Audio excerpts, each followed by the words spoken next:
Assalamualaikum warahmatullahi wabarakatuh. Perkenalkan, nama saya Astrid Herrera. Di sini saya akan menjelaskan tentang pengertian dari pembelajaran berdiferensiasi. Pembelajaran berdiferensiasi adalah pembelajaran yang mengakomodir kebutuhan belajar peserta didik, di mana guru menjadi fasilitator yang sesuai dengan kebutuhan muridnya. Dengan kata lain, pembelajaran berdiferensiasi adalah usaha untuk menyesuaikan proses pembelajaran di kelas demi mencapai pemenuhan kebutuhan belajar individu setiap muridnya. Di dalam menerapkan pembelajaran berdiferensiasi, guru perlu memikirkan tindakan yang paling sesuai yang nantinya akan diambil. Karena pembelajaran berdiferensiasi bukan pembelajaran yang membedakan antara siswa pintar dan yang kurang pintar. Namun di dalam kelas dengan karakteristik siswa yang unik ini, diferensiasi menjadi elemen yang paling penting untuk melakukan proses pembelajaran dan mengajar. Karena pembelajaran berdiferensiasi dapat membantu tercapainya hasil belajar yang maksimal. Terima kasih.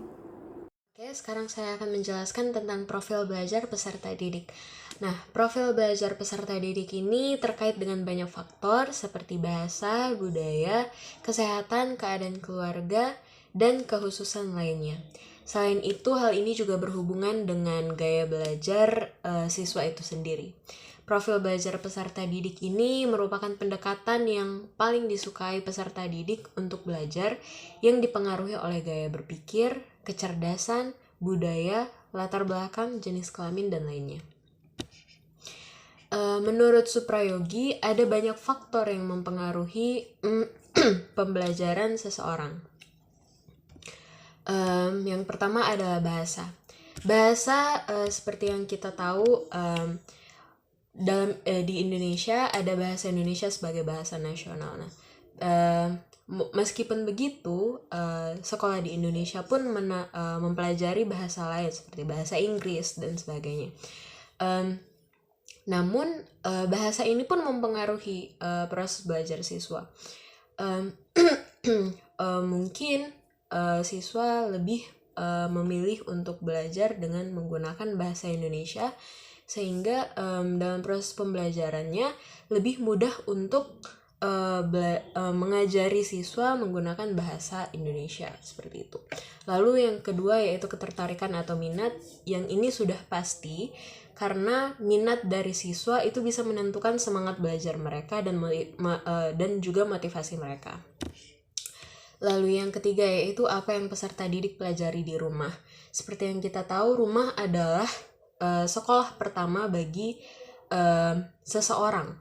Jadi apa yang dipelajari di rumah adalah apa yang siswa pelajari sehari-harinya dan apa yang mereka terapkan sehari-harinya. Jadi pelajaran di rumah pun bisa mempengaruhi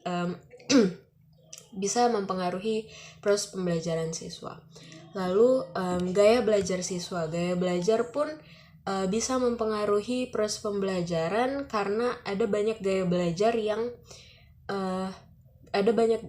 yang bisa diterapkan dan siswa itu berbeda-beda gaya belajar yang mereka sukai.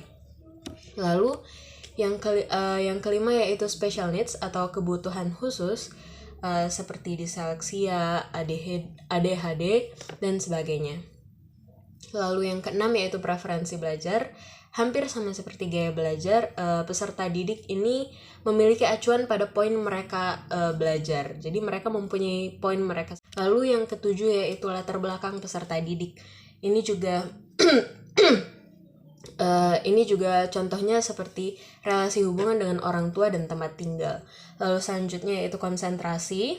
Yang kesembilan yaitu pembelajaran dinamis, yaitu setiap peserta didik punya metodenya masing-masing dalam menerima pembelajaran. Jadi seperti yang saya bilang sebelumnya, dari gaya belajar itu mereka menyukai beberapa metode, dan metode itulah yang sebetulnya sangat mempengaruhi hasil dari pembelajaran mereka. Lalu selanjutnya yaitu prior knowledge atau pengetahuan yang sebelumnya yang setiap peserta didik miliki. Lalu yang selanjutnya yaitu culture, yaitu budaya yang melatar belakangi siswa. Lalu yang selanjutnya yaitu prior experience, yaitu pengalaman yang dimiliki peserta didik sebelumnya. Lalu karakter tentunya menjadi salah satu faktor penting yang mempengaruhi proses belajar siswa. Lalu yang selanjutnya yaitu waktu dalam pengerjaan tugas. Lalu status ekonomi, dan yang terakhir adalah liking school. Liking school ini seperti aktivitas yang disukai oleh peserta didik di dalam sekolah. Sekian. Baiklah, saya Mutiara Zakia. Saya akan melanjutkan menjelaskan tentang pemetaan kebutuhan belajar siswa. Kesiapan belajar atau readiness adalah kapasitas siswa untuk menerima materi baru. Ada banyak cara untuk membedakan kesiapan belajar. Tomlinson tahun 2001 mengatakan bahwa merancang pembelajaran berdiferensiasi mirip dengan menggunakan tombol equalizer pada stereo atau pemutar CD. Untuk mendapatkan kombinasi suara terbaik, biasanya Anda akan menggeser tombol equalizer tersebut terlebih dahulu. Saat Anda mengajar, menyesuaikan tombol dengan tepat untuk berbagai kebutuhan peserta didik dan menyamakan peluang mereka untuk mendapatkan materi, jenis kegiatan, dan menghasilkan produk belajar yang tepat di kelas Anda. Tombol-tombol dalam equalizer tersebut mewakili beberapa perspektif kontinum yang dapat digunakan untuk menentukan tingkat kesiapan peserta didik, seperti yang bisa lihat di gambar. Ada 6 poin yang akan saya jelaskan. Yang pertama, itu adalah bersifat mendasar atau bersifat transformatif. Jika peserta didik berada dalam tingkatan ini, maka bahan-bahan materi yang mereka gunakan dan tugas-tugas yang mereka lakukan harus bersifat mendasar dan disajikan dengan cara yang membantu mereka membangun landasan pemahaman yang kuat. Di lain waktu, ketika peserta didik dihadapkan pada ide-ide yang telah mereka pahami, atau berada di area yang menjadi kekuatan mereka, maka dibutuhkan informasi yang lebih rinci atau dari ide tersebut. Yang kedua adalah konkret abstrak. Guru dapat mengukur kesiapan belajar peserta didik dengan melihat apakah mereka masih ditingkatkan perlu belajar secara konkret atau sudah siap bergerak mempelajari sesuatu yang lebih abstrak. Yang ketiga, sederhana atau kompleks. Beberapa peserta didik mungkin perlu bekerja dengan materi yang lebih sederhana dengan satu abstraksi pada sewaktu. Yang lain mungkin bisa menanganinya dengan kerumitan berbagai abstraksi. Yang keempat adalah terstruktur open-ended. Kadang-kadang peserta didik perlu menyelesaikan tugas yang ditata dengan cukup baik untuk mereka, di mana mereka tidak memiliki terlalu banyak keputusan untuk dibuat, namun di waktu lain, peserta didik siap menjelajah dan menggunakan kreativitas mereka. Dan yang kelima, tergantung dependent atau mandiri independent. Semua peserta didik kita dapat belajar, berpikir dan menghasilkan pekerjaan mereka secara mandiri. Akan tetapi ada pula peserta didik yang mungkin akan siap untuk kemandirian yang lebih awal daripada itu. Mungkin ada juga yang belum siap. Dan lambat dan cepat, beberapa peserta didik yang dengan kemampuan yang lebih baik dalam suatu mata pelajaran mungkin perlu bergerak cepat melalui materi yang telah dikuasai dan sedikit menantang. Tetapi di lain waktu ada juga peserta didik yang mungkin membutuhkan waktu lebih banyak daripada yang lain untuk mempelajari topik tertentu. Baiklah, melanjutkan dengan minat peserta didik. Minat adalah salah satu motivator penting bagi peserta didik untuk dapat terlibat aktif dalam proses pembelajaran. Tentunya minat peserta didik yang satu dan yang lainnya mungkin akan berbeda. Minat peserta didik bisa berdasarkan dari hobi atau kesukaan mereka, seperti kesukaan mereka atau minat mereka terhadap sains, olahraga, matematika, memasak, dan lain-lain seperti gambar yang ada di slide. Seorang guru dalam merancang pembelajaran memiliki tujuan mempertimbangkan minat peserta didik. Di antaranya, 1. Membantu peserta didik menyadari bahwa ada kecocokan antara sekolah dan keinginan mereka sendiri untuk belajar. 2. Menunjukkan keterhubungan antara semua pembelajaran. 3. Menggunakan keterampilan atau ide yang familiar bagi peserta didik sebagai jembatan untuk mempelajari ide atau keterampilan yang kurang familiar ataupun baru bagi mereka. Dan yang terakhir, untuk meningkatkan motivasi peserta didik untuk belajar. Baik, nama saya Rika Oktarina. saya akan menjelaskan tentang teori-teori yang melatar belakangi perlunya pembelajaran berdiferensiasi. Yang pertama ada teori sistem ekologi. Teori ini dikemukakan oleh Yurin Bronfenbrenner. Ia mengatakan teori ini menjelaskan tentang perkembangan individu dalam interaksinya dengan lingkungan di luar dirinya, yang terus-menerus mempengaruhi segala aspek perkembangan. Teori ini menurut pandangan socio-cultural Bronfenbrenner tentang perkembangan, yang meliputi 5 sistem lingkungan. Yang pertama ada mikrosistem, adalah kondisi yang melatar belakangi anak hidup dan berinteraksi dengan orang lain seperti keluarga, teman, dan tetangga. Yang kedua ada mesosistem, hubungan antara dalam mikrosistem seperti orang tua dan guru berinteraksi dalam sistem sekolah. Ketiga, ekosistem, kondisi yang mempengaruhi perkembangan anak dalam rumah.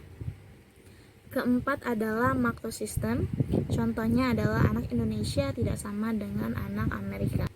Yang kelima adalah kronosistem, adalah perjalanan setiap level dari sistem mikro sampai ke makro.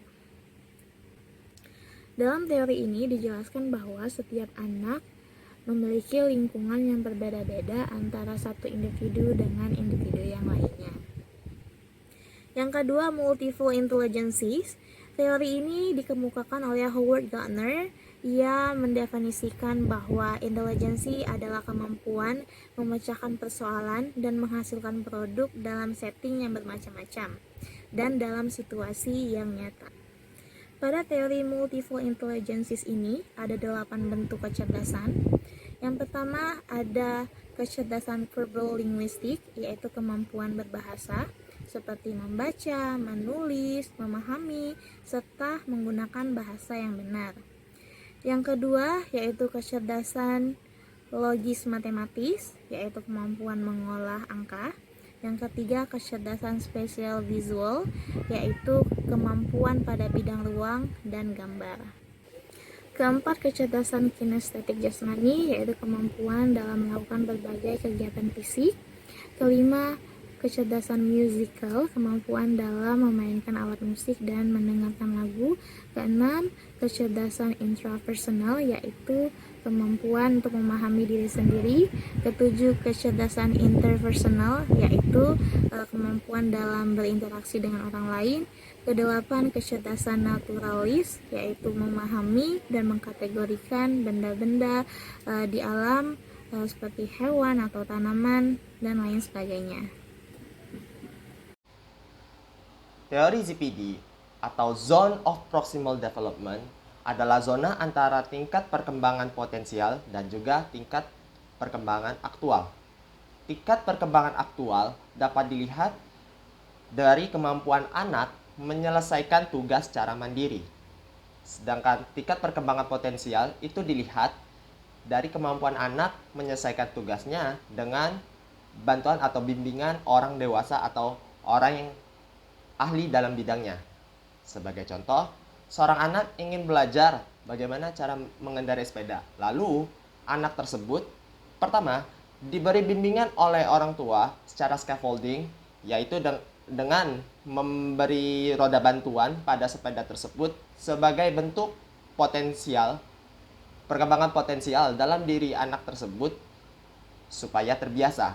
Nah, setelah mulai terbiasa, anak tersebut meminta orang tuanya untuk melepaskan roda bantuannya dan orang tuanya dapat melihat perkembangan aktualnya ketika sudah mahir dalam bersepeda. Learning modalities atau cara belajar atau cara siswa untuk mendapatkan informasi dalam meningkatkan tumbuh dan kembangnya. Ada 3 cara, yaitu visual, auditory, dan juga kinestetik. Bisa disingkat V, A, dan juga K. Visual itu adalah cara untuk mendapatkan informasi atau cara belajar yang dimiliki siswa yang diperoleh melalui gambar.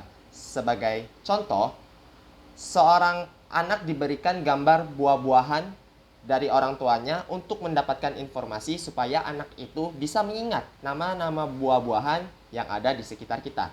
Auditory.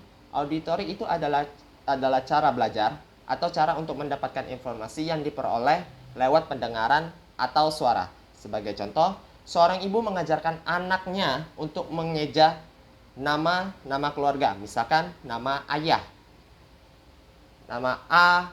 Kemudian ibu tersebut mengulang dengan cara yang berbeda untuk membaca nama ayah tersebut supaya anak itu bisa mengingat bagaimana cara membaca nama ayah, kata ayah.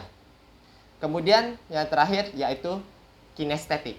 Kinestetik itu adalah cara belajar atau cara untuk menerima informasi lewat kekuatan fisik. Sebagai contoh, seorang ibu mengajarkan anak bagaimana cara berjalan. Kemudian anak tersebut dituntun oleh ibunya dengan cara memegang kedua tangan anak tersebut supaya bisa mendapatkan informasi bagaimana cara berjalan. Terima kasih.